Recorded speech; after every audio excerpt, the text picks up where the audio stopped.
Eendag was daar 'n jong seun Jan, wat saam met sy ma op 'n plaas gewoon het. Die gesin was baie arm. Môre Stoffel, wat gaan ons vandag alles doen? Ons het niks meer kos in die huis oor nie. Verkoop my, dan kan julle weer 'n bietjie kos koop. Môre ma. Môre Jan, jy moet vandag vir my 'n werkie doen. Natuurlik ma. Ek en Stoffel sal sommer met die groentetuin wegspring. Nee Jan, jy sal die koei vandag moet veiling toe vat. Ons moet haar verkoop sodat ons geld vir kos kan hê. O, Dit is vir die beste, Jan. Jou ma kry swaar. Jan, Stoffel en die koei stap al langs die stowwerige plaaspad. Jan is hartseer. Sy pappa was 'n ryk man, maar voor hy dood is, het 'n reus al hulle besittings gesteel. Goeiedag. Wil jy nie dalk die koei verkoop nie? ek vat haar veiling toe. Ons het die geld nodig om kos te koop. Wag, ou seun. Ek sal jou iets veel beter aanbied as wat jy op die veiling vir haar gaan kry. Kyk, ek het towerboontjies. Nee, dankie. Ons het geld nodig. Hierdie towerbone sal al julle probleme oplos. Is jy seker? Maar goed dan. Die ou man neem die koei en Jan en Stoffel stap opgewonde terug huis toe. Hy kan nie wag om vir sy ma die goeie nuus te vertel nie. Mamma, ek het die koei vir hierdie towerbone verruil. Jy het wat gedoen? Ek hoor seker nie reg nie. Maar die ou man het gesê dit sal al ons probleme oplos. Hy het jou om die pos gelei. Jy het die koei surkamstige towerbone weggegee. Jan se ma gooi die towerbone by die huis uit. Ek weet nie wat ons nou gaan maak nie, Jan. Jan sit kop onderste bo en werk in hul groentetuin. Ek het werklik geglo dis towerbone. Jan werk hard op die plaas. Hy haal eiers uit die hoenderhok. Stoffel help oral waar hy kan.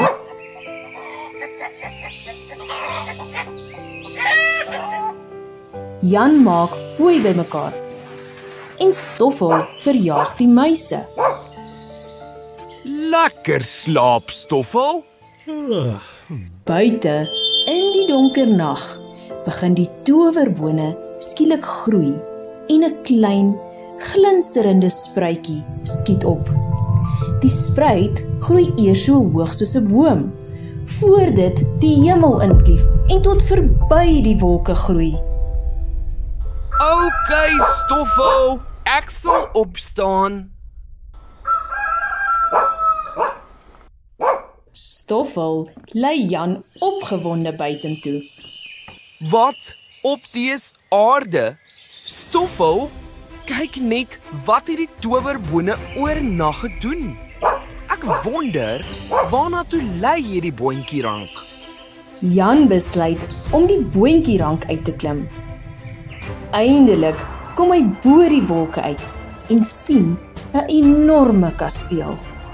Hy loop versigtig nader oor die wolke.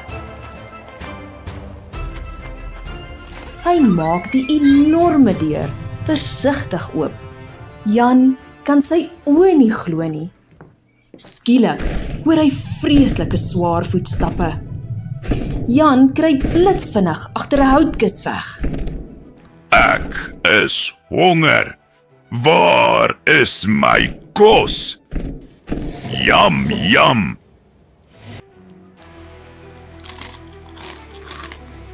Ek soek al my gesteelde goud. Bring dit onmiddellik vir my. Jan luister verstom. Die reus se huishoudster draf vinnig met die gang af. Sy kom in 'n kamer vol van die reus se gesteelde skatte. Sy bring vir hom 1 sak vol goue muntstukke. Goud, al my kosbare goue muntstukke. Ek het mos baie meer as dit. Bring ook my ander muntstukke. Die huishoudster hardloop weer in die gang af. Die keer gaan haal sy 2 sakke vol goue muntstukke. Die reus soek nog muntstukke en die huishoudster gaan haal 4 sakke. Eindelik is die reus tevrede en raak hy op sy muntstukke aan die slaap. Jan sluip versigtig nader aan die slapende reus. Eindelik waag hy dit om 'n paar muntstukke by die reus se voete op te tel. 4, 5, 5. Ek ruik die reuk van 'n stoute jong man.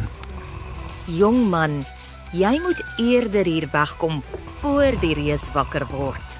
Sy help Jan om te ontsnap en ook net betyds voor die reus wakker word. Jan hardloop so vinnig hy kan, sy sakkie met goue muntstukke in sy hand. Hy gly met die enorme boontjierank af tot onder. Hy gooi die hoope goue munte op die tafel uit. Jan, hierdie is genoeg om sommer baie kos te kan koop. Kort daarna besluit Jan om weer met die boontjierank op te klim. Hy groet vir Stoffel en klim die boontjierank uit. Die reus kom weer die gang afgestap. Jan kruip vinnig weg en luister aandagtig. Bring vir my goue harp. Doen dit onmiddellik. Die huishoudster hardloop met die gang af.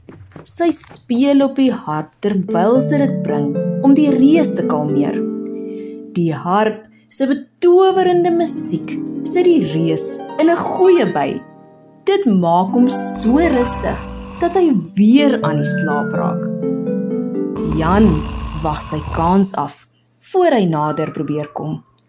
Vinnig gryp hy die harp en hardloop uit die kasteel.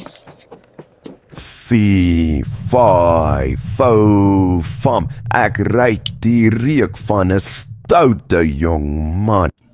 Jan hardloop af met die boontjierank met die goue harp in sy hand. By die huis wys hy opgewonde vir sy ma die goue harp. Die musiek van die harp maak sy ma gelukkig. Hulle almal dans saam op die harp se betowerende musiek. Jan besluit om die reus se kasteel nog eenmaal te besoek. Hy loop vol selfvertroue nader en kruip in die kasteel weg.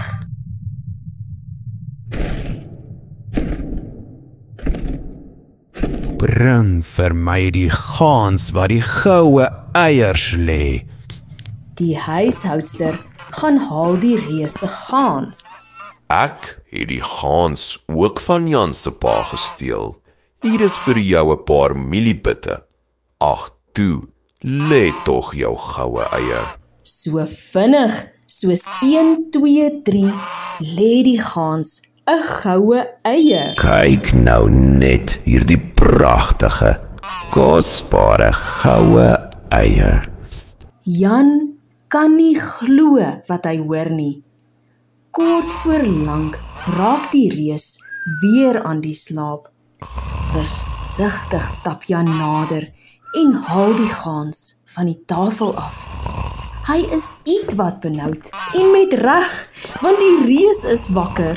4, 5, 5. Ek ruik die reuk van 'n stoute jong man. Is hy klein of is hy groot? In my kasteel is waar hy nie hoort. Jan vlug uit die kasteel, af met die boontjierank, maar die reus kom agterna.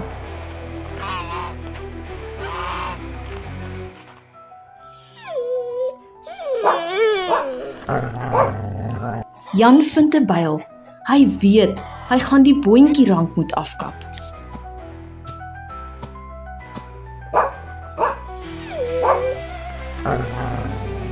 Hoekom blaf jy so? Ons moet die boontjierank afkap. Saam kap Jan en sy ma aan die boontjierank. Eindelik val dit om, voor die reus daarmee kon afklim. Ek is so bly jy is veilig, Jan. Hallo Gansie, welkom hier. Kyk net, wat het ek hier, ma? Dis die gans wat die goue eiers lê, Jan. Ek dink al ons probleme is eindelik verby, ma. Van toe af het Jan en sy ma gelukkig gewoon en nooit weer enige tekorte gehad nie.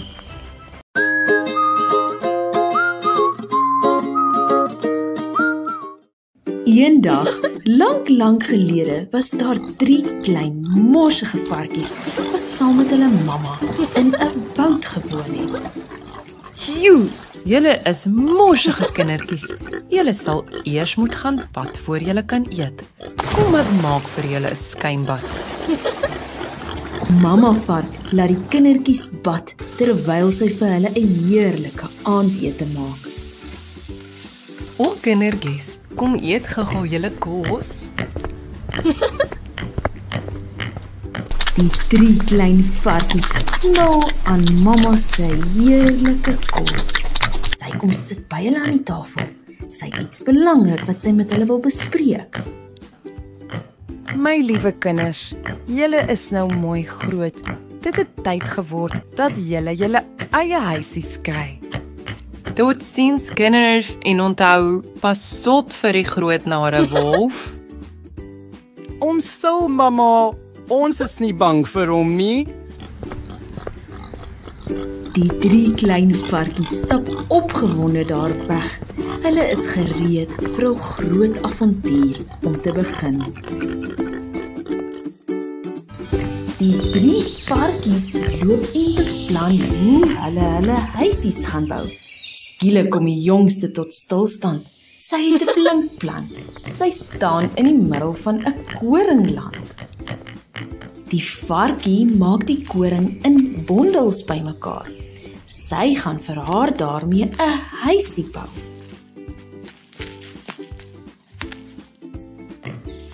Sy gaan haal weer en weer koring. Heeldag werk sy aan haar huisie. Sy meet en pleis uit. Eindelik staan sy terug om na haar harde werk te kyk. Sy vee die sweet van haar voorkop af. Sy probeer in die huisie pas. Dis klein, knus, maar lieflik. Sy gaan sommer lekker in die huisie bly. Nie ver daarvandaan nie is haar boetie besig om hout te saag. Hy maak houtstompe bymekaar, want hy wil sy huisie daarmee bou. Hy bak dit in hoopies. Hy saag planke. Hy gaan haal nog hout.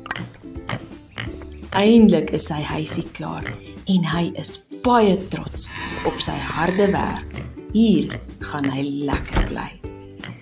Net 'n entjie verder is die 3de boetie besig om hard aan sy huis te beplan. Hy wil regtig 'n sterk en 'n behoorlike huisie bou. Hy gaan haal sand in die woud. Hy maak ook klippies op hoope bymekaar.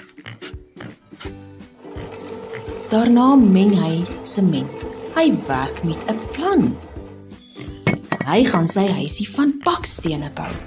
Dis harde werk. Hy gaan haal weer sand. Hy verf die mure en daarna maak hy nog bakstene. Hy soeg van soggens tot laat saans. Eindelik is sy huisie klaar. Hy is trots op sy harde werk. Wat die varkies nie weet nie, is dat 'n nare wolf hulle dophou. Varkie, maak oop jou deur. As jy dit nie doen nie, sal ek dit krap, gou en verwoes. Die eerste varkie spring verskrik by haar huisie uit.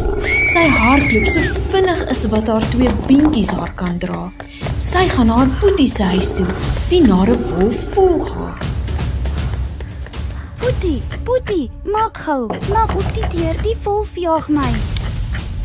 Maar die groot nare wolf gee nie so maklik op nie. Hy klop aan hulle deur.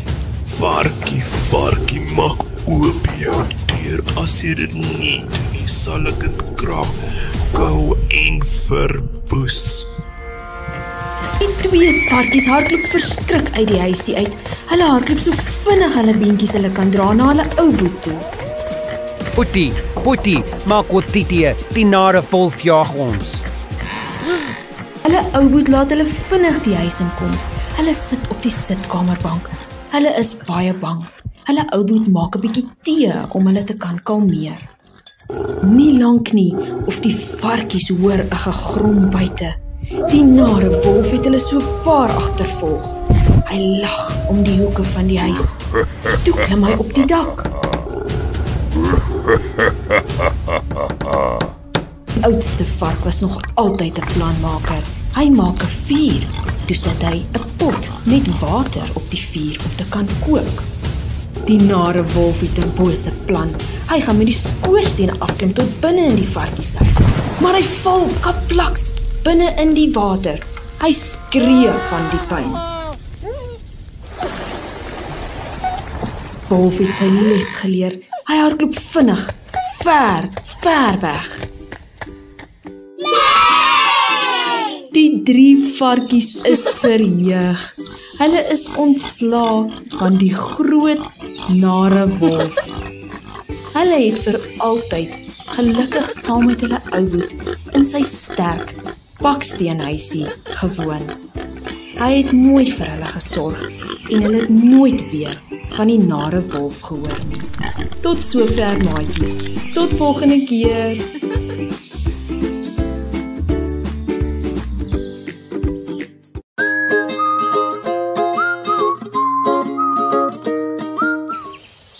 Eendag, nie te lank gelede nie, was daar 'n ou oom en 'n tannie wat in 'n pragtige huisie in die middel van die woud gewoon het. Hulle was baie gelukkig, maar het nooit enige kinders van hul eie gehad nie.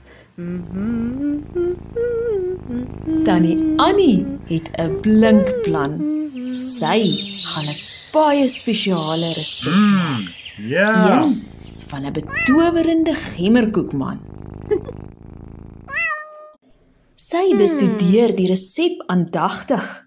Dit is iets wat ongewoon, maar lyk smullekker.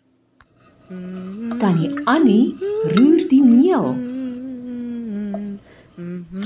Sy breek die eiers.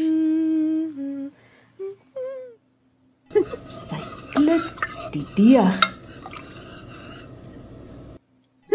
Sy strooi meel en rol die deeg uit. Toe druk sy gemmerkoekman vormpies op die deeg uit. Sy plaas dit in die oond.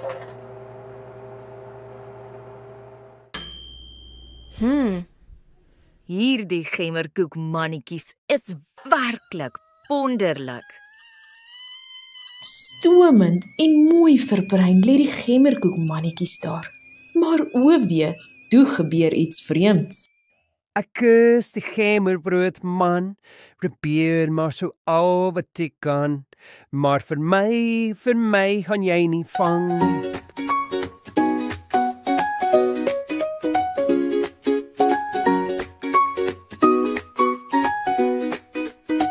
Ek is die gemmerbroodman, probeer so al wat jy kan, vir my gaan jy nie vang.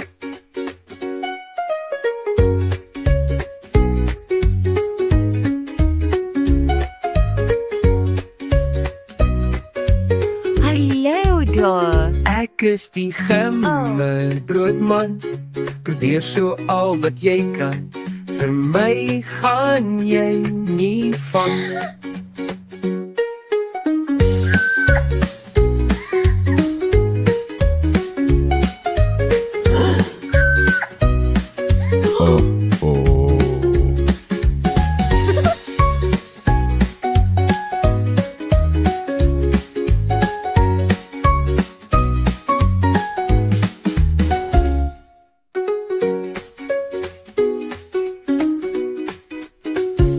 Ek is die gemmerbroodman.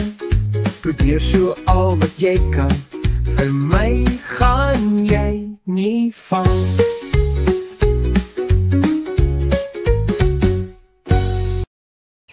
Die gemmerkoekman kom op 'n kudde koeie af. Goeiedag, koei.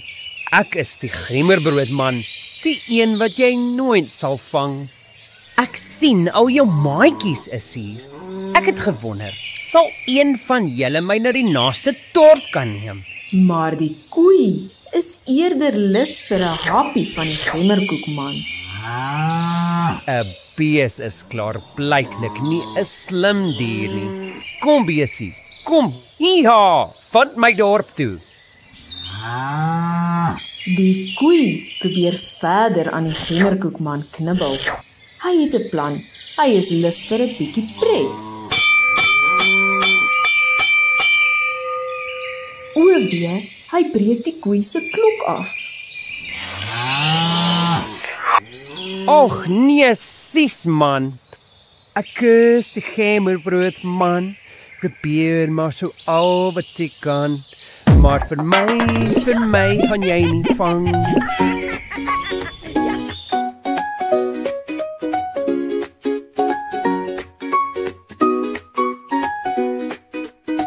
Ek is die gemmerbroodman.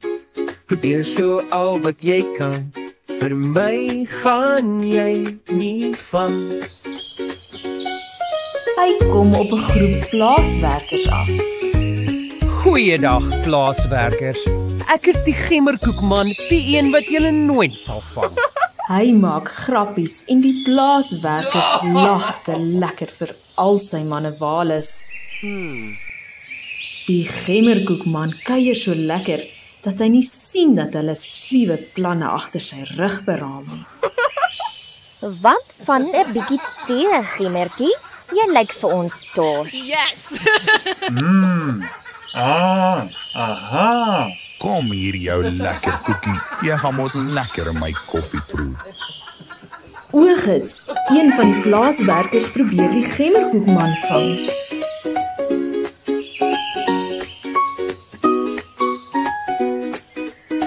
Ek is die gemmerbroodman. Probeer so al wat jy kan. Vir my gaan jy nie vang. Goeiedag, perd. Ek is die gemmerkoekman, die een wat jy nooit sal vang. Ek dink jy kan my dorp toe vat. Kom, staan bietjie hier nader aan die heining, dat ek op jou rug kan kyk. Die gemmerkoekman maak 'n plan.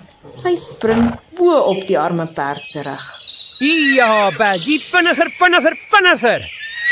Ag nee, wat? Jy's te stadig. Ek loop vinniger as jy. Die perd besef dat die gemmerkoekman soos 'n heerlike happie ruik. Hy ruik en sniffel en toe hap hy.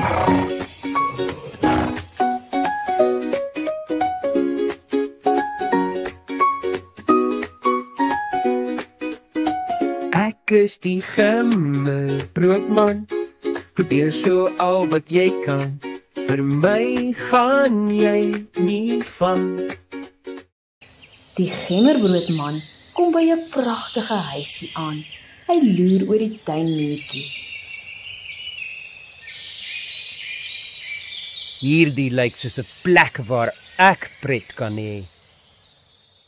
Hy kom op 'n pragtige visdammetjie af en ontmoet 'n tuindwerg.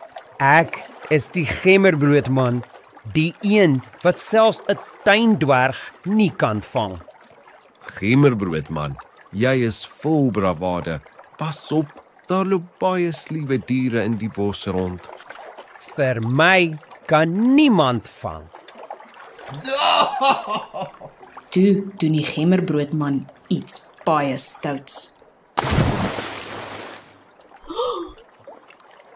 Ek is die gemmerbroodman, probeer maar so al wat ek kan.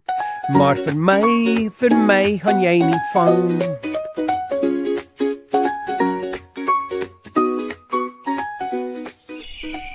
Hierdie lyk soos 'n plek waar ek pret kan hê. Die gemmerbroodman ontdek 'n hoenderhok. Ek is die gemmerbroodman, die een wat selfs hoenders nie kan vang. Toe doen die gemmerbroodman iets baie stouts. Toe, hoendertjies, nou kan julle mos makliker eet. En wat dink jy doen jy, gemmerbroodman? Ag, ek speel sommer maar bietjie met die hoenders. Kyk hoe hoog kan ek spring. Ek kan selfs stoeltjies met julle eiers doen. Kyk net hoe balanseer ek op 'n eier.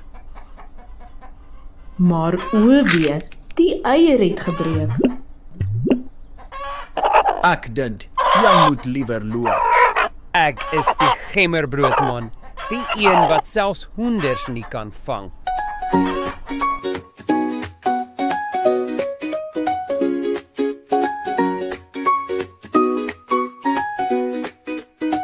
Ek is die gemmerbroodman, probeer so al wat jy kan, vir my gaan jy nie vang. 'n Sliewe jakkals sluip ook in die bos rond. Hy is op soek na iets om te eet. Hallo daar, gemmerbroodman. Jene jakkals, jy laat my skrik. Onthou net, ek's die gemmerbroodman wat niemand kan vang. Natuurlik kan niemand 'n slim gemmerbroodman vang nie. Ek weet, jy soek net 'n bietjie avontuur. Kom saam met my en ervaar die beste avontuur van jou lewe. Klim op my rug, ek vat jou oor die rivier. Die gemmerkoekman laat hom nie 2 maal nooi nie. Sonder om te dink, klim hy op die jakkals se rug. Die sliewe jakkals sak diep af in die water, draai om en hap die gemmerbroodman. O wee, dit is die einde van die gemmerbroodman. Die jakkals eet hom heeltemal op.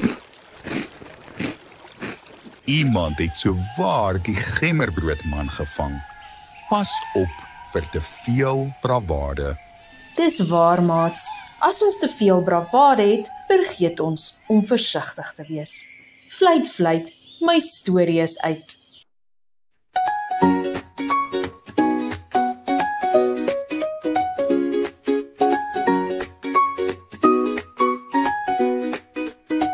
Ek is die gemmerbroodman, probeer so al wat jy kan, vir my gaan jy nie vang.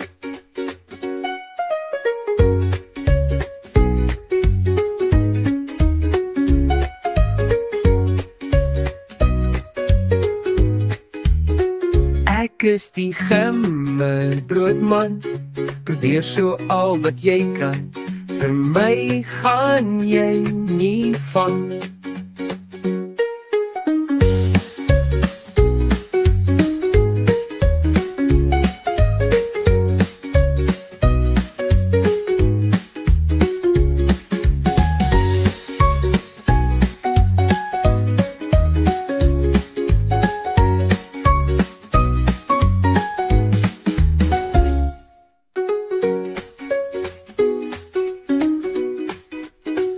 Ek is die gemmerbroodman, probeer so al wat jy kan, vir my gaan jy nie vang.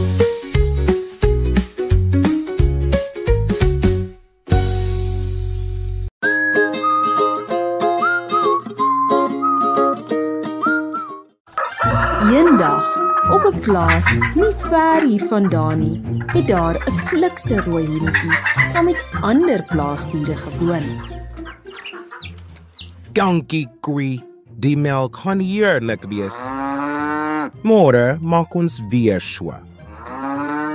Op die plaas word die skaap se wol gereeld geskeur.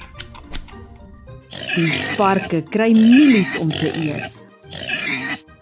Eendag loop die rooi hennetjie weer op die plaas rond.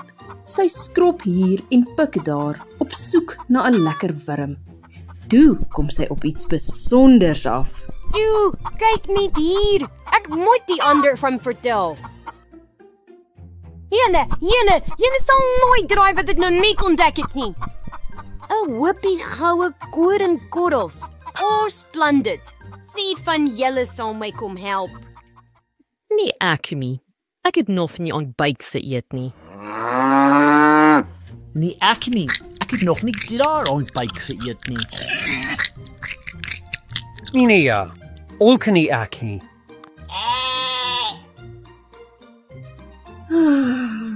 Ag nou ja, dan sal ek dit seker maar alleen moet doen. Dis presies wat die hennetjie toe doen.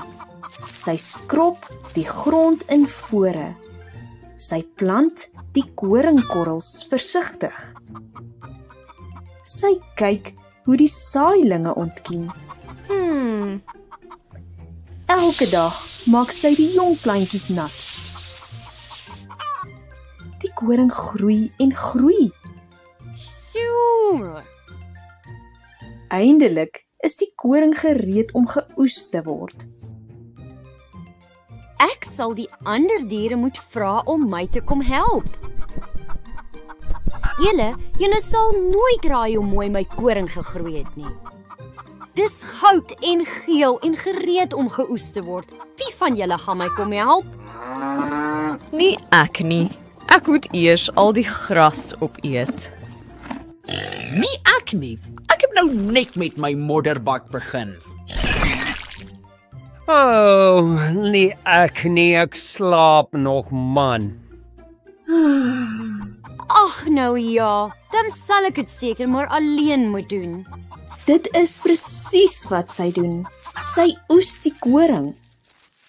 Sy bind dit in bondels bymekaar. Toe laai sy dit op 'n klein blou lorrietjie.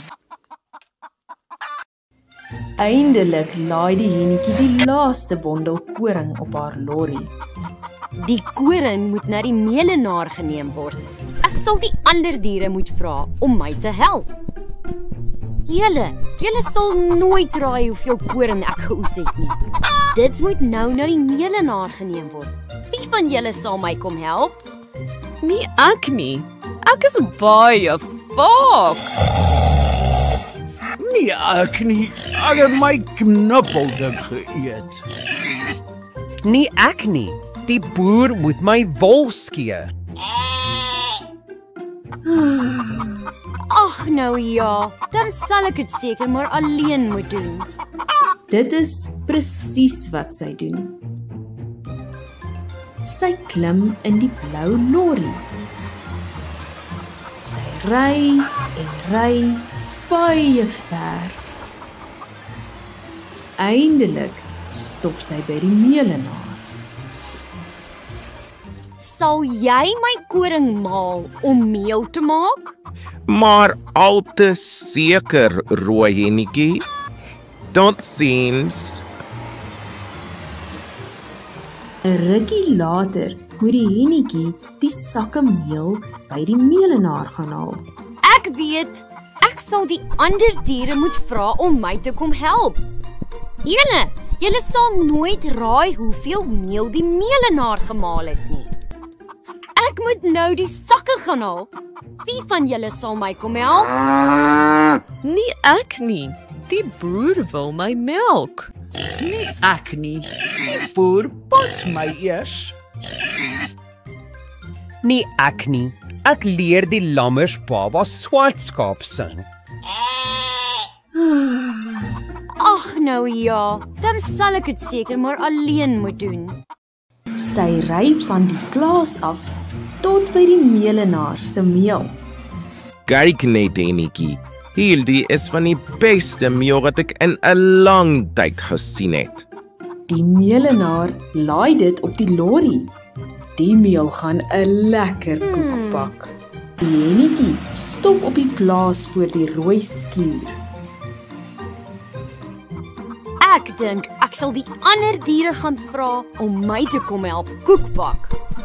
Julle sal nooit raai watter lieflike meel die melenaar gemaal het nie. Ek wil 'n koek daarmee bak. Wie van julle sal my kom help? Nee, ek nie. My maag is ongedrapt. Nee, ek nie. Hierdie reuk maak my lam.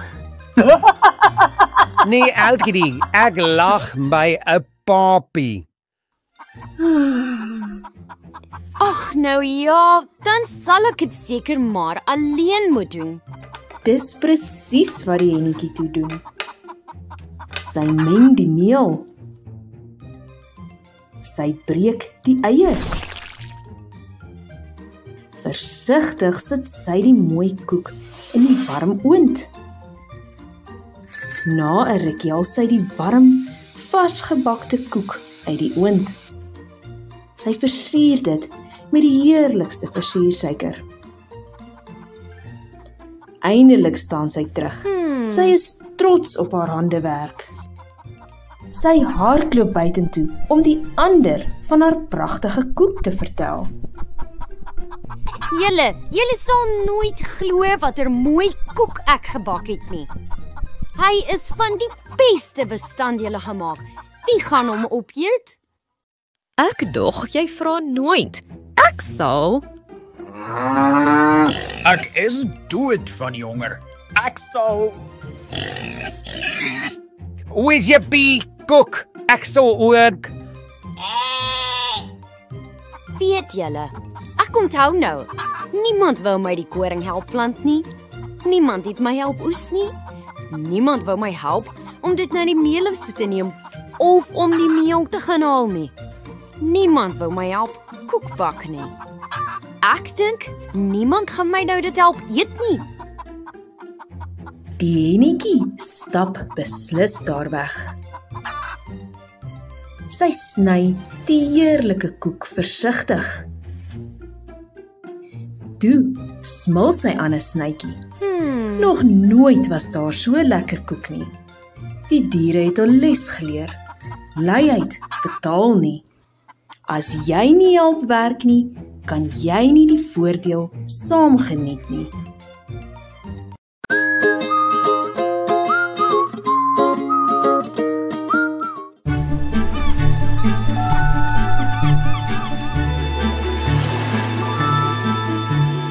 Eendag op 'n asemrowende mooi strand nie ver hiervandaan nie, het 'n klein meerminnetjie op 'n rots na skepe sit en kyk. Haar naam was Ariana. Sy was nuuskierig oor die mense op die skepe. Veral een mens het haar aandag gevange gehou. Flippy, die dolfyn, is Ariana se heel beste maat.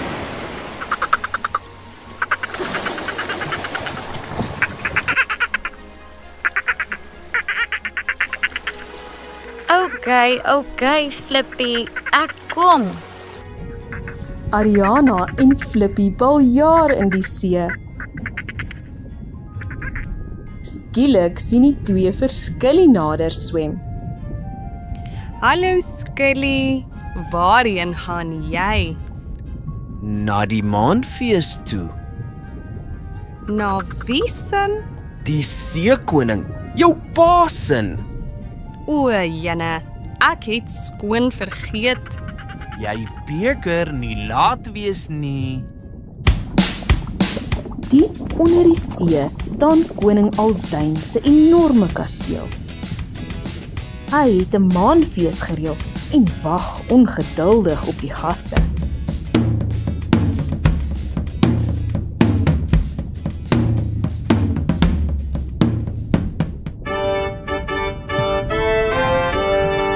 Koning Aldyn merk op Ariana kort nog.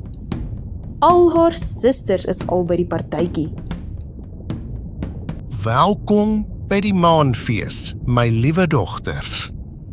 Ariana is laat. Sy swem vinnig na die kasteel en gaan sit tussen haar susters. Koning Aldyn kyk haar streng aan en van haar meerminsissies giggel. Laat die maanfees begin.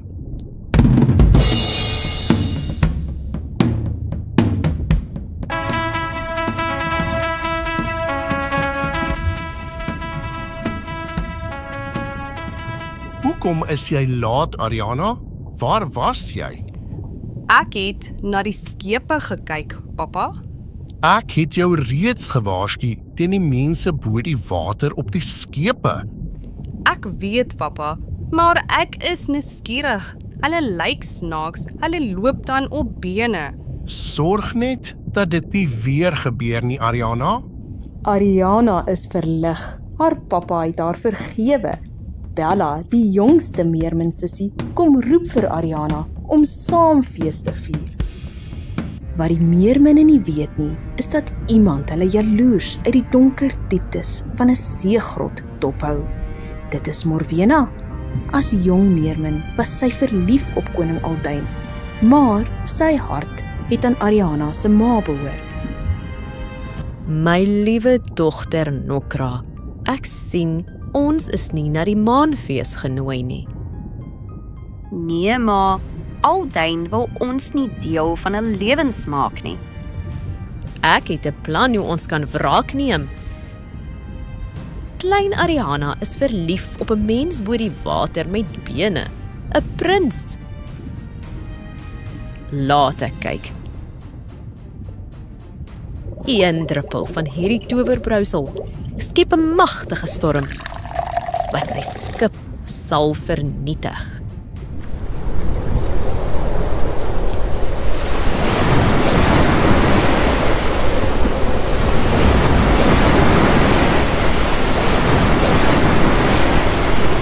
Manne, laat sak die seile.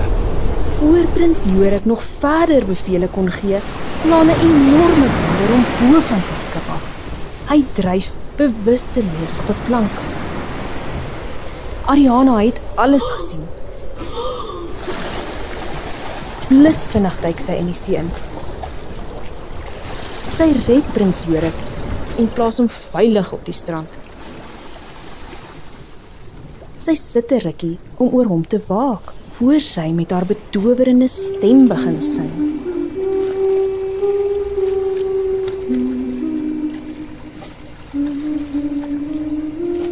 Dit maak die prins wakker. Vinnig swem Ariana weg sodat hy haar nie moet sien nie. Prins is verstom. Wie het hom gered? Diep in die seegrot het Morwena en haar dogter Nokra alles sien gebeur. Hulle is woedend. Bella merk op dat Ariana dikwels droomverlore sit en staar. Sy swem nader.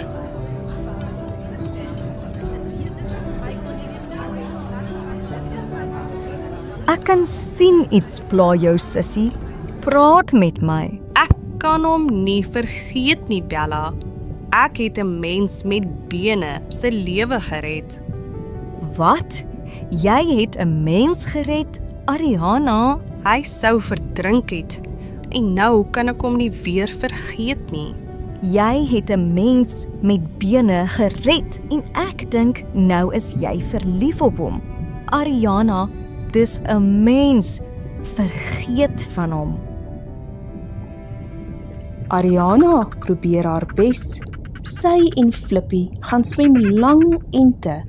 Maar Ariana dink nog steeds aan die prins. Hoe vergeet 'n mens iemand, Flippy? Ek dink ek het my hart op hom verloor. Ariana sien nie vir Nokra wat luister na elke woord wat sy sê nie. Toe sy en Flippy verder wil swem, sien hulle haar vir die eerste keer raak. Jy ken my nie, maar ek het gehoor wat jy gesê het. My ma kan jou dalk help. Sy het towerkrag. Ek is seker sy sal jou help. Kom saam met my, dan gaan vra ons haar. Jy is gaaf. Baie dankie. Ariana swem saam met Nokra daar weg. Sy sien nie eers hoe Flippy haar probeer keer nie. Moeder, jy sal nie glo nie. Ek het 'n kuiergas saamgebring. As dit nie ons kleine Ariana is nie. Ariana is benoud. Die seegrot is donker en vreesaanjaend. Toe maar, Jou geheime is veilig by ons. Ek kan jou help vir 'n klein prys. Jy los jou stem by my en ek gee jou 'n towermiddel dat jy bene groei. As die prins jou in 3 dae soen, kry jy jou stem terug. Anders word jy my slaaf. Arme Ariana is so verlief dat sy sonder om te dink 'n sluk van die towerbrousel neem. Skielik moet Nokra haar bo die water uitkry, want sy het bene en kan nie meer onder die water asemhaal nie. Intussen loop prins Jorik elke dag langs die strand, op soek na die meisie wat sy lewe gered het. Hy onthou net haar betowerende stem.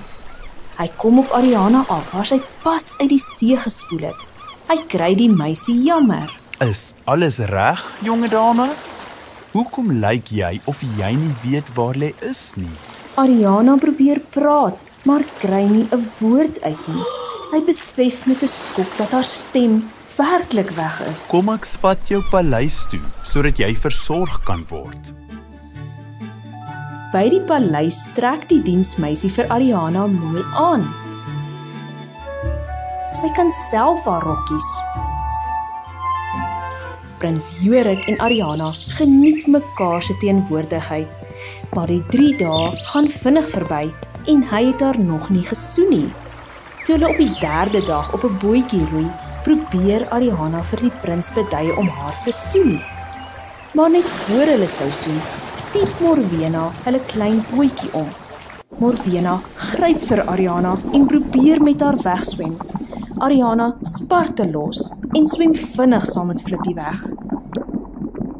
Nokra, wat haar ma se towerkrag gebruik het om bene te kry, help die prins uit die water. Moenie sê ek moet jou alweer red nie. Wat? Is jy die meisie wat my uit die see gered het? Nokra dra Ariana se mooi stem in 'n skulpie om haar nek. Sy begin met Ariana se stem te sing.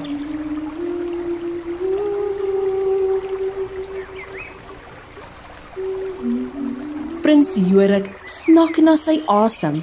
Dit is die stem van die meisie wat hom gered het. Hy vra haar sommer dadelik om met hom te trou. Kort daarna word een van prins Jorik se skepe vir 'n bruilofsfees opgemaak. Nokra lag boosaardig in die kajuit waar sy haar trourok aantrek. Sy dra nog steeds Ariana se stem en die prins weet nie sy lei hom om die bos. O, jene, dit is Nokra. Ek moet Ariana gaan waarsku. Die albatros, een van Ariana se vriende, vlieg vinnig om haar van die bruilof te gaan vertel. Ariana, daar is groot moeilikheid. Nokra gee voor om jy te wees. Sy dra jou stem in 'n skulp om haar nek. Sy gaan met die prins trou. Ons moet dadelik na die skip toe gaan. Nokra staan op die skip, gereed om met die prins te trou. Tot haar verbasing gryp 'n albatros die skulphangertjie om haar nek. Bring terug hier. Wat maak jy? Die albatros gee Ariana se stem terug vir haar. Skielik is daar chaos. Morwena het haarself in 'n yslike seeheks verander en kom uit die see uit. Sy is woedend. Die prins spring in die water en probeer vir Ariana teen die seeheks beskerm. Skielik is koning Alduin ook daar. Morwena, stop dit onmiddellik. 'n Woeste geveg begin tussen die koning en die seeheks. Eindelik besef Morwena, koning Alduin is baie sterker as sy. Sy en Nokra slaan op die vlug. Koning Alduin kyk streng na Ariana en prins Jorik. Prins, wat is jou plan met my dogter? Ek het haar lief en ek sal met haar wil trou, as sy ook wil. Maar natuurlik sal ek. Koning Alduin dink 'n oomblik na. Toe klief sy magtige towerkrag deur die lug.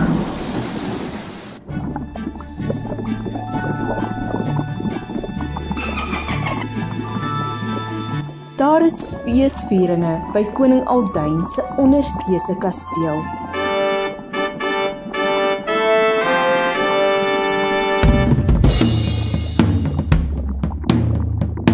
Ariana se meerminsusters dans en koning Aldyn is in 'n goeie by. Almal is bly, want dit is Ariana en prins Jorik se troue. Koning Aldyn het sy bene in 'n visstert verander en nou bly Jorik by Ariana onder die see. Die tweeetjies het vir altyd en ewig gelukkig saamgewoon.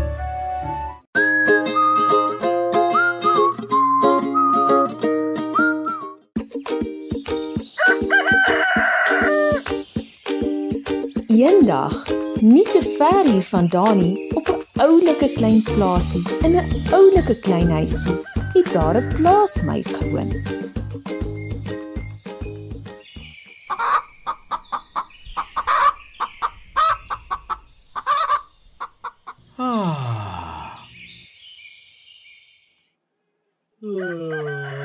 Elke oggend drink hy 'n bietjie soet, warm tee voor hy sy dag begin.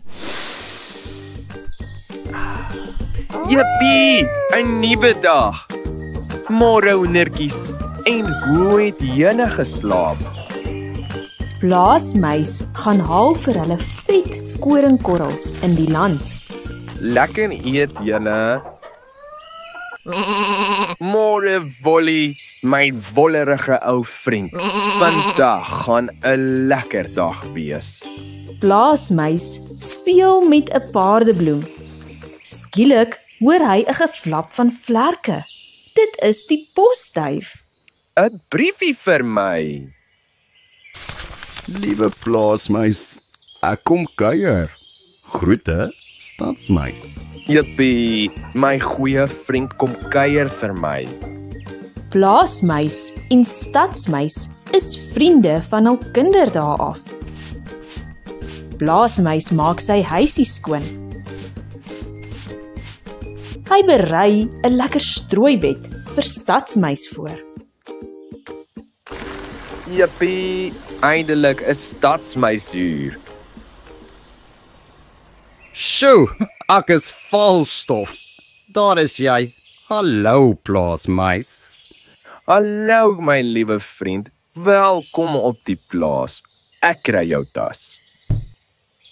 Grote griet.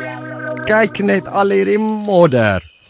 Dis oukei. Haal net diep asem. Kom ek help jou.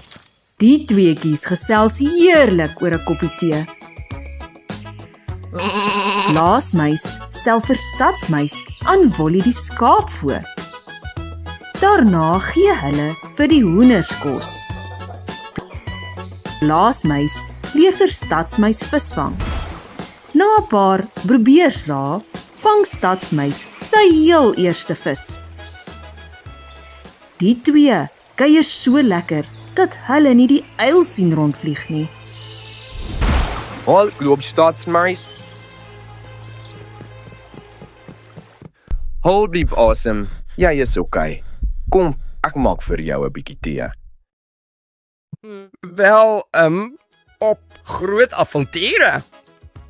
Die twee gaan soek kos in die bos. Hulle pluk die heerlikste wilde bessies. Maar stadsmuis eet langtand. Die aand wys plaasmuis vir stadsmuis die mooi sterrehemel op die plaas. Maar die muskiete is lastig. Die aand slaap plaasmuis heerlik. Maar stadsmuis rol rond. Die bed is te hard. Die maan skyn in my oë. Die volgende oggend pyn stadsmuis se maag van al die ongewone kos. Ek het 'n plan. Kom kuier by my in die stad. Plaasmuis pak sy tasse. Hy en stadsmuis ry in 'n taxi stad toe.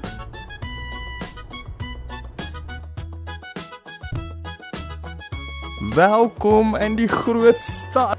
Hier, wag Petrit.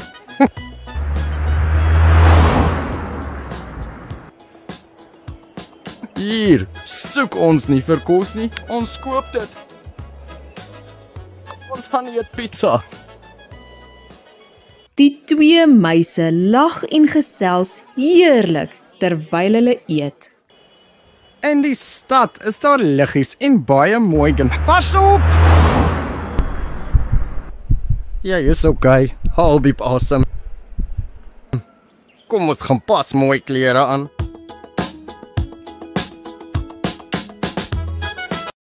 Die muise geniet die aand terdee saam met vriende. Daarna stap hulle al geselsende huis toe. Stadsmuis slaap heerlik. Plaasmuis rol rond. Die straatligte is te helder. Die stad is te raserig. Die volgende oggend pyn plaasmuis se maag van al die ongewone kos. Stadsmuis kikker hom op met 'n ligte ontbyt. Hulle is weer op pad uit, maar o wee. 'n Reuse kat is voor hul deur.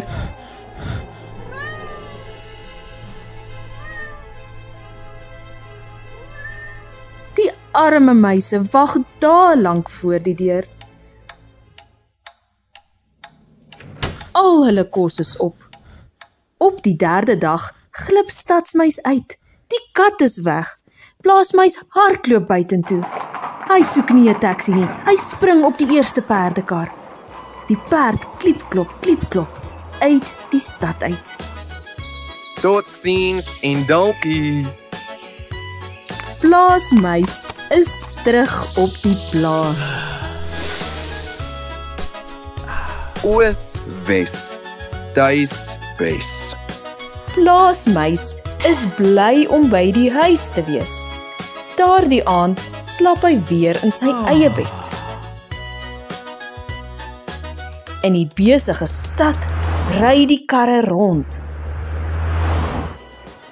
Stadsmuis smil aan sy gunsteling pizza. Oos, wes, duis, wes. Jou eie huis bly die heel lekkerste plek.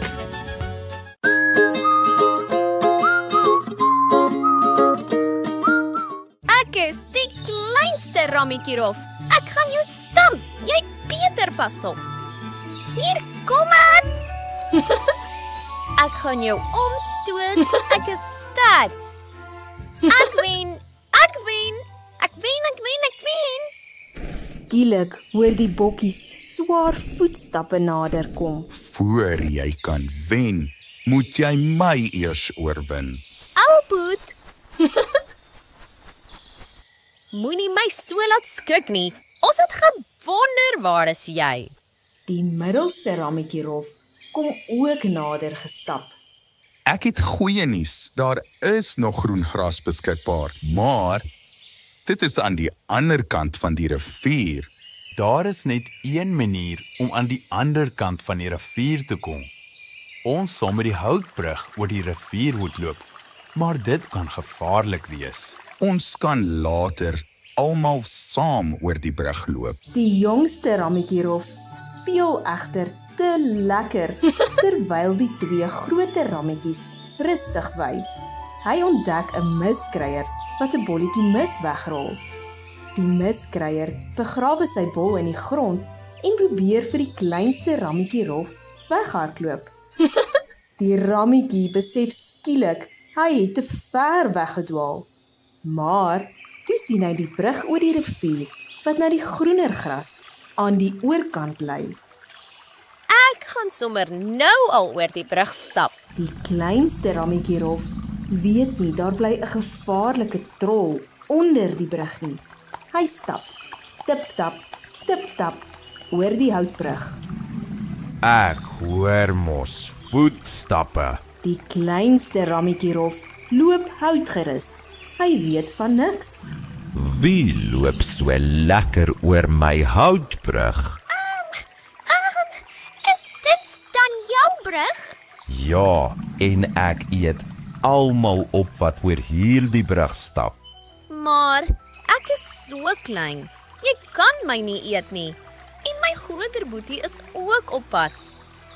Jou ouer boetie, wat 'n bietjie groter as jy is. Ja, net so. En as jy net 'n bietjie wag, dan kan jy 'n groter bok kry om te eet. As daar 'n groter bok op pad is, sal ek hom eerder eet. Die trol laat die kleinste rammetjie rof toe om oor die brug te loop.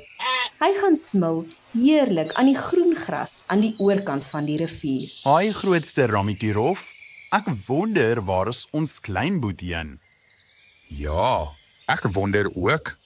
Een van ons sal hom moet gaan soek. Die middelste rammetjie rof besluit om te begin soek. Kleinste rammetjie rof, waar kruip jy weg? Nou het ek jou. O. Is jy dalk hier? Jy is ook nie hier nie.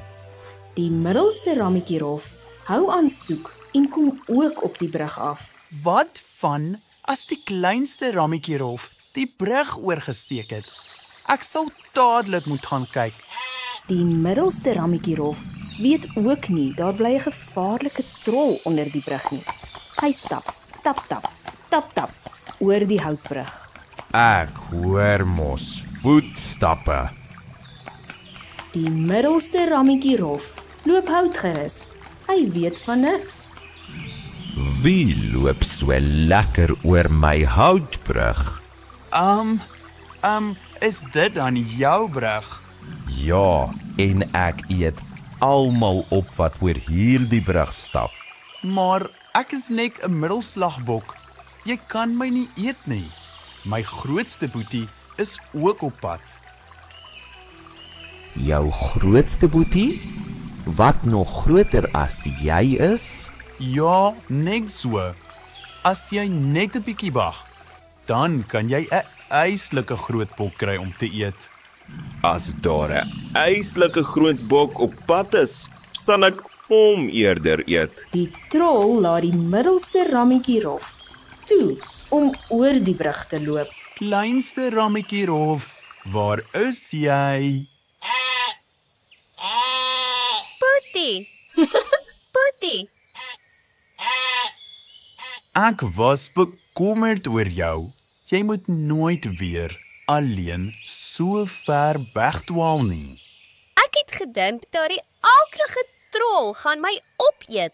Wat gaan ons doen, Boetie? Moenie bekommerd wees nie. Die grootste rammetjie rof sal met hom afreken.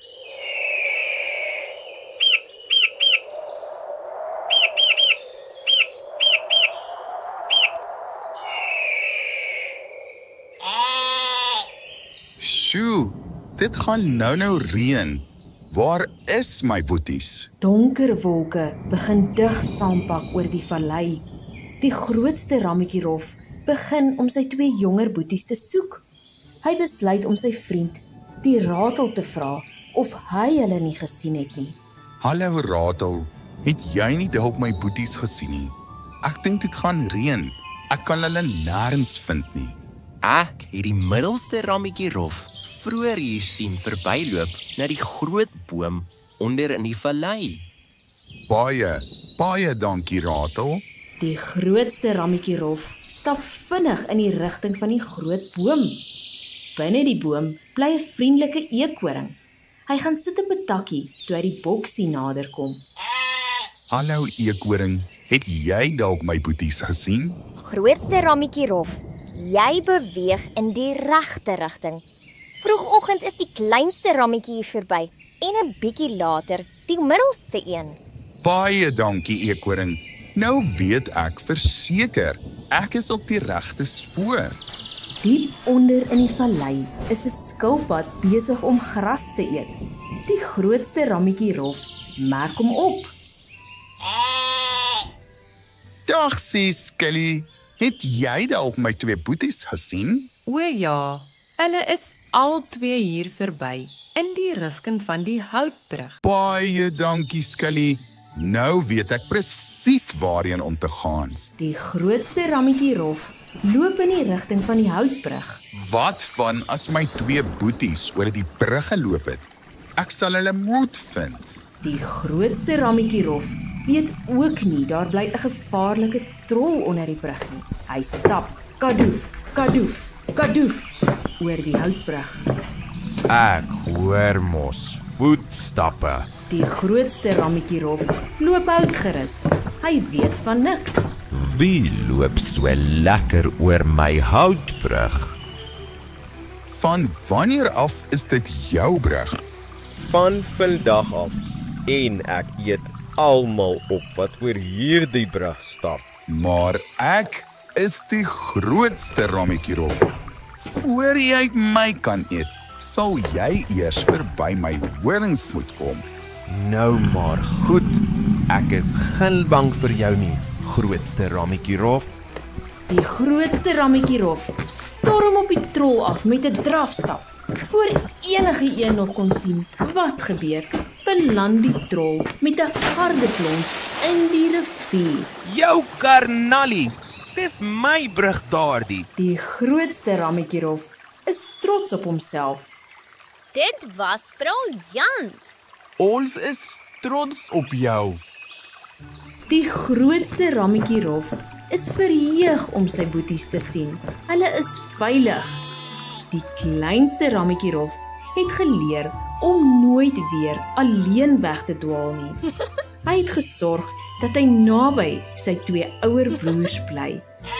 Van toe af kon hulle die brug oorsteek sonder enige bekommernis. Niemand het ooit weer die nare ou trol gesien nie. Fluit, fluit, my storie is uit.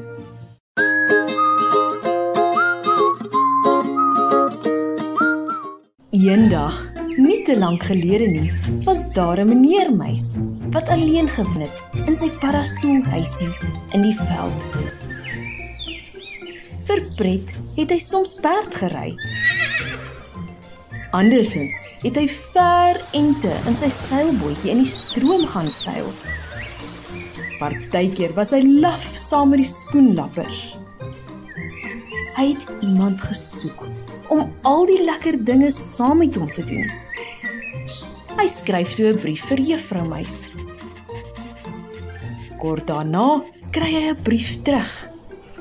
Juffrou Muis nooi hom om te kom kuier. Sien jou binnekort, skryf hy terug. Hy klim in sy rooi sportmotortjie. Hy is op pad na Juffrou Muis. Hy kom op 'n mooi plaasskuur af. Dalk is dit die huis van Juffrou Muis, dink hy opgewonde.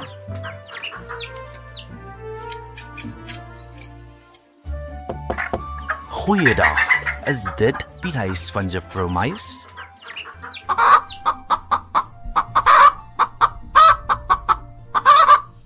Ek is jammer, ek wou nie steur nie. Weet jy dalk waar is die huis van Juffrou Muis?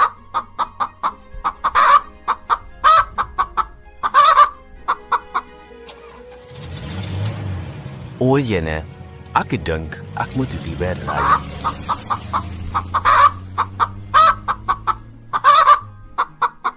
Meneer Muis bly optimisties dat hy Juffrou Muis se huis sal vind.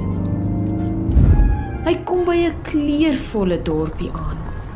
Hy glo een van die huise sal aan Juffrou Muis behoort. Hy stop voor 'n deurtjie en hy gaan klop. Goeiedag, is dit die huis van Juffrou Muis? Hoe durf jy my uit my middelslaapie wakker maak? O wee, dis die huis van meneer Beer. Ek is jammer, ek wou nie steur nie. Maar die beer wil niks daarvan hoor nie. Sy koppyn, hy is woedend.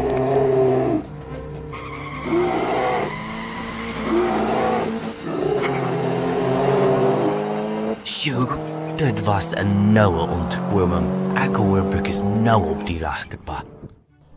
Meneer Muis kom by 'n kleurvolle dorpie uit. Dalk is dit waar Juffrou Muis woon, dink hy. Hy ry deur die strate. Dis die behuis waarin juffrou Muis sou kon woon? Hy dink hy het haar huis gevind. Goeiedag, is dit die huis van juffrou Muis? Hippie, julle efkaherlinse. Welkom, wel my mal. Ek is jammer, ek wou nie steur nie.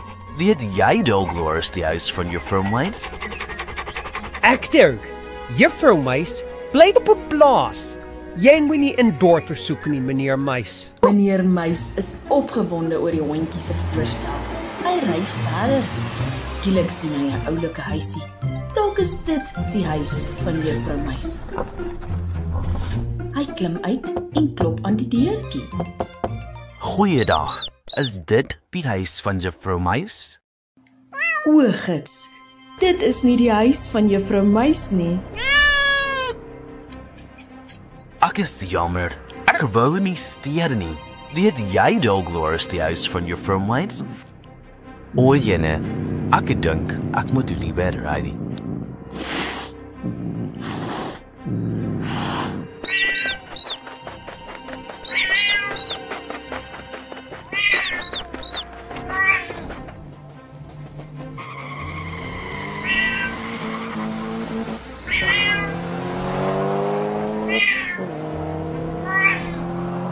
Sjoe, dit was amper. Hoopelik is juffrou Muis se huis in hierdie rigting. Meneer Muis stop by 'n houthuisie. Miskien is dit die huis van juffrou Muis, dink hy. Hy klim uit en gaan klop aan die deur. Goeiedag, is dit die huis van juffrou Muis? O, gits, dit is nie die huis van juffrou Muis nie. Ek is jammer, ek wou nie steur nie. Weet jy dalk Loris die huis van juffrou Muis? Meneer Muis is te bang om langer te wag. Hy spring in sy karretjie en ry vinnig weg. Sjoe, dit was amper. Hoopelik is juffrou Muis se huis in hierdie rigting. Meneer Muis ry baie ver. Hy ry deur woestyne. Hy ry verby grasvlaktes en hy ry deur die mooiste blommevelde. Eindelik stop hy vir die oulikste klein paddastoelhuisie. Hy klop aan die deur. Goeiedag, is dit die huis van juffrou Muis? Meneer Muis hou sy asem op. Stadig gaan die huis se deurtjie oop.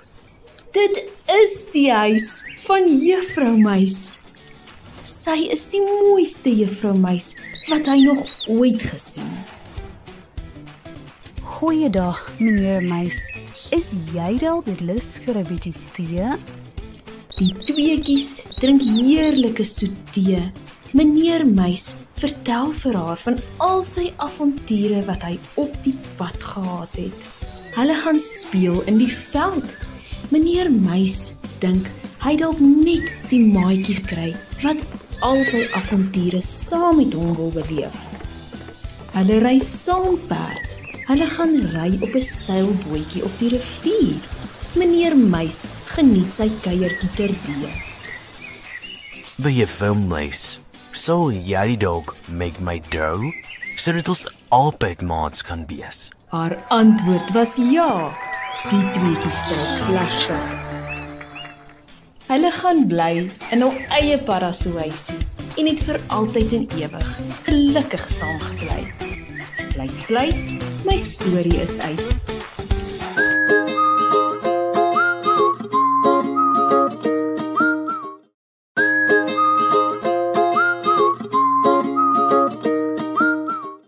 Eendag, nie te lank gelede nie, het 'n oulike hasie in 'n digte woud aan 'n wortel staan en knibbel. Skielik sien hy vir Skilly in die paadjie afgestap kom. Hasie is lus vir 'n bietjie pret, sy oogies blink. Hy besluit om vir Skilly voor te keer. Dag sê Skilly, ek het jou lanklaas gesien. Hoe gaan dit my maat? Geen klagtes nie. Dankie, Haas. Sê my Skilly, stap jy dan altyd so stadig? Die lewe gaan nie net daaroor om vinnig iewers uit te kom nie. Ek geniet die reis. Jy weet, stadig maar seker wen dikwels die beker. Nou maar goed, Skully. Ek daag jou uit. Kom ons hardloop resies. Eerste oor die wenstreep wen die beker. Dan is dit afgespreek. Die volgende oggend kom Hasie en Skully by die afgespreekte plek bymekaar. Ek het sommer 'n paar toeskouers genooi om ons wedren meer pret te maak. Is jy gereed om die beker te wen, Skully? Ek is gereed vir die reis. As ek die vlag laat sak, moet julle hardloop. Op julle merkens, gereed, weg. Hasie skiet soos 'n pyl uit 'n boog en hardloop vir al wat hy werd is. Hierdie gaan te maklik wees. Wag 'n bietjie, dit is vervelig. Ek kan net sowel 'n bietjie pret hê. Sê my Skully, geniet jy nog die reis? Miskien moet ek en jy dit saam probeer geniet. Wat aan die reis is nou eintlik so lekker?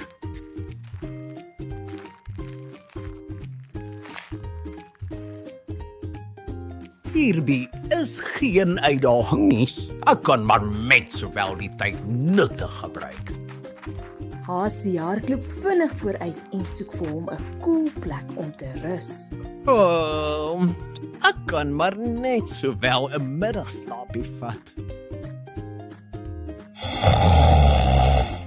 Skully stap rustig voor, tot hy iets opmerk in die pad.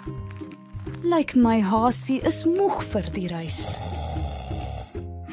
Treukie vir treukie, stadig maar seker, stap Skully voort.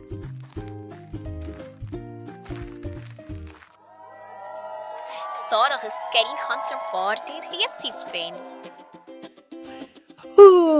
Nou ja, laat ek opstaan en die beker gaan wen. Maar wat is besig om te gebeur? Wat op die aarde? Skully is stadig maar seker besig om oor die wenstreep te loop.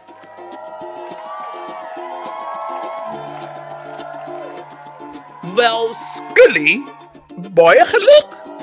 Ek kan dit nie glo nie, maar jy het die lesies gewen. Ek dink ek het my les geleer. Jy's reg. Stadig maar seker wen dikwels die beker. Sien jy nou, Hasie? Dit is die reis wat saak maak. Van die dag af was die twee die grootste maat. Hasie het nog baie by Skully geleer. Fluit, fluit, my storie is uit.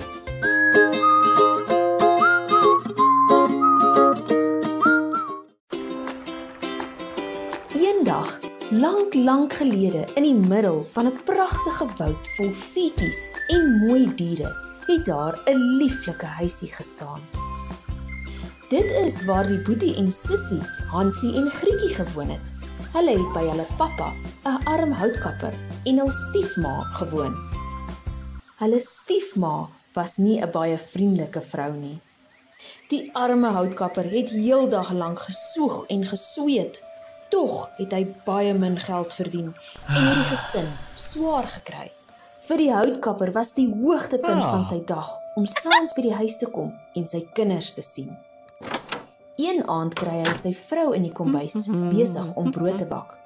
"Dit is ons heel laaste kos," kla die stiefma. Die houtkapper is moedeloos. Die gesin het baie min geld oor, al werk hy heeldag baie hard. "Die kinders is 'n swaar las. Ons moet van hulle ontslaa raak," sê die stiefma. Die houtkapper is baie hartseer. Hy is lief vir sy kinders. "As jy nie van hulle ontslaa wil raak nie, sal ek," sê die nare stiefma. "Ons gaan hulle bos toe vat en daar los." Wat die stiefma nie weet nie, is dat Hansie en Grietjie alles gehoor het wat sy gesê het. Arme Grietjie is baie ontsteld. Hansie hou haar vas. "Moenie bekommerd wees nie, Grietjie. Ek het 'n plan," sê Hansie. "Wat gaan jy doen, Hansie? Ek is bang," sê Grietjie. Vertrou my.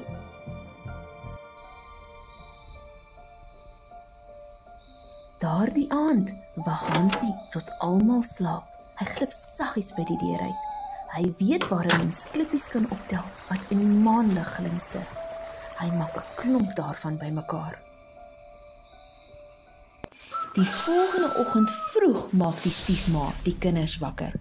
Kom julle, opstaan. Ons moet woud toe gaan en hout gaan versamel. Hier is vir julle brood. Dit is vir julle middagete, sê sy. Hansie en Grietjie se pappa staan stil in die deur. Hy lyk hartseer. Hul pappa en stiefma loop voor. Hansie en Grietjie volg op 'n afstand.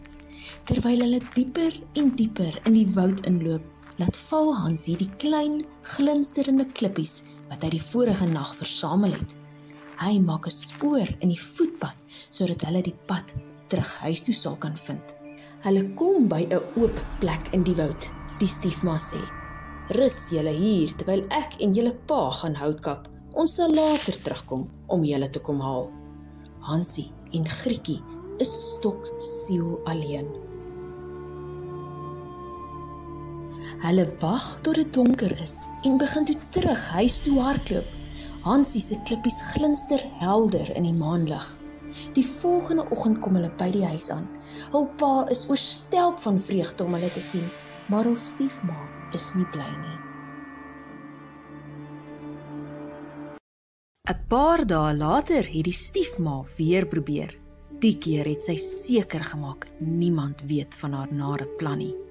Sy wag tot pappa weg is. Toe bars sy skielik in die kinders se kamer in.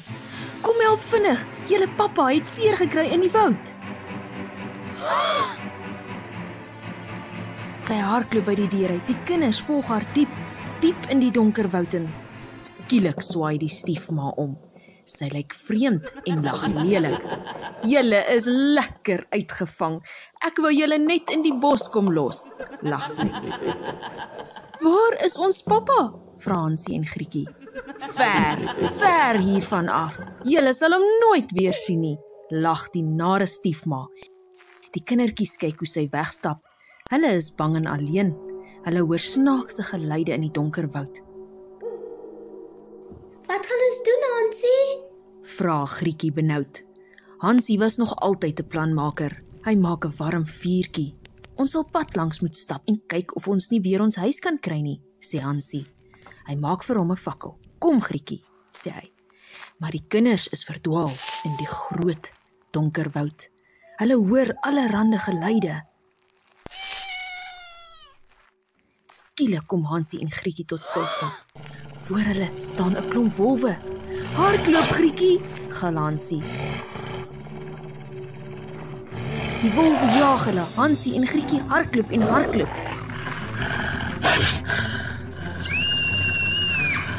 Skielik sien hulle vreemde ligte in die woud. Die wolwe steek vas. Hansie en Grietjie kan dit nie glo nie. Die wolwe retireer. Hansie en Grietjie volg die paadjie tussen die vreemde ligte deur. Skielik maak die woud oop en die son skyn weer. Maar wat sien die kinders daar staan? Hansie en Grietjie kan nie hul oë glo nie. Hulle het op 'n huisie afgekom wat heeltemal van lekkers gemaak is. Die voordeur is van dekadente sjokolade. Die vensters is van suiker en heuning gemaak, sien Grietjie. Selfs die dak is van gemmerkoekies en suikerversiersels gemaak. Hansie, ons probleme is verby, sê Grietjie bly. Die kinders val weg en begin gretig aan die huis se lekkernye knibbel. Hulle weet nie, niemand hou hulle dop nie. "Wie knaag so aan my huisie?" vra 'n krakerige stem van binne die huis. "Dit is die wind se kind," antwoord Grietjie.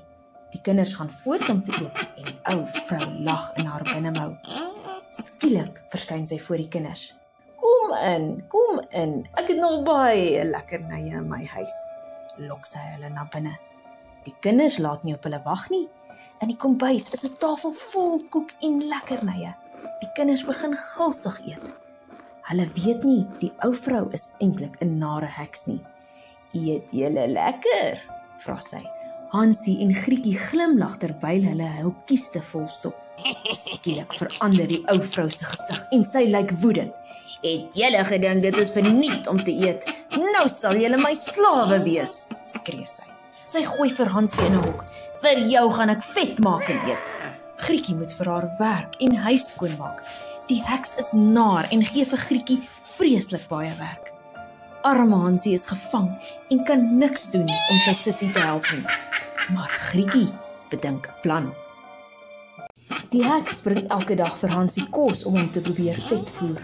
Hansie is te hartseer, hy eet min en raak nie vet nie. Die heks vererger.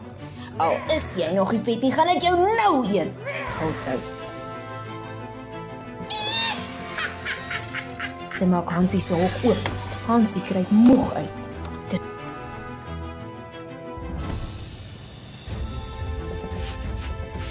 Toe Grietjie haar kansie.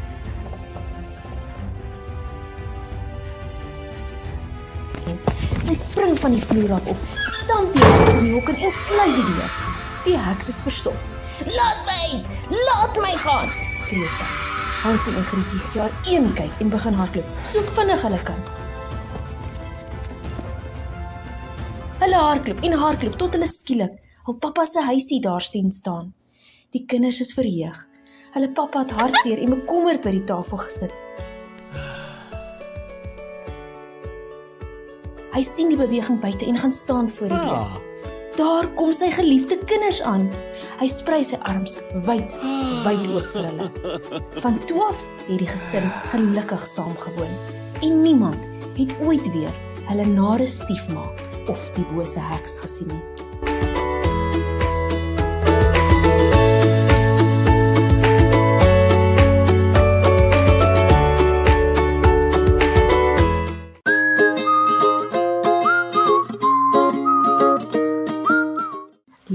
Lang gelede, in 'n mooi huisie tussen waterstrome, het 'n dogtertjie saam met haar ouers gewoon.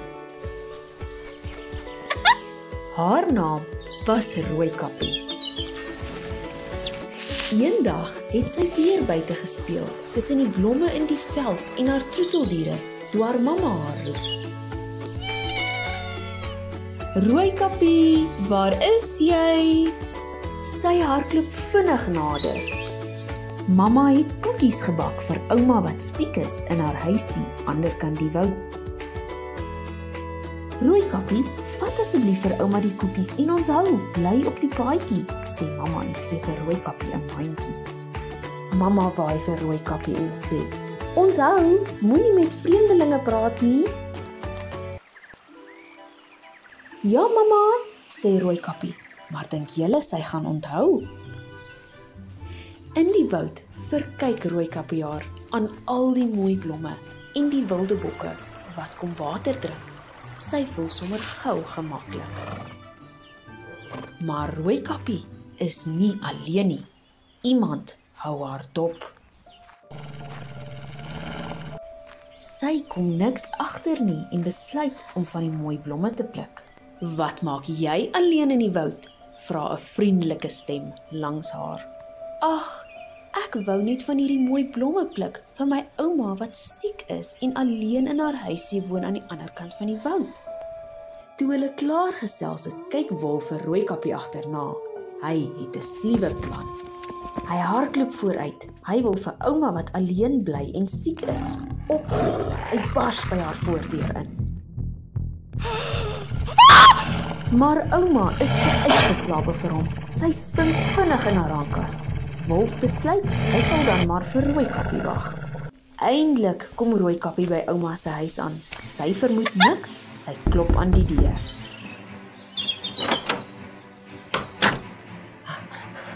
Rooikappie verstar. In ouma se bed lê die groot wolf, maar hy lyk nie meer vriendelik nie. Hy wys sy groot slagtande en spring van die bed af. Rooikappie gil doodsbenoud. Rooikappie se pa wat naby Houtkap hoor haar gil. Hy is al lank op hierdie wolf se spoor. Tot Rooikappie se verbasing lyk die wolf skielik baie bang. Die wolf is so bang dat hy die hasepad kies en ver, ver weghardloop. Haar pappa het haar gered. Pappa, jy's hier, sê Rooikappie. Toe klim ouma ook uit die kas uit. Rooikappie gee haar 'n stywe druk. Ouma! Dis tyd om te groet. Rooikappie het haar les geleer. Nooit weer vertrou sy 'n vreemdeling nie.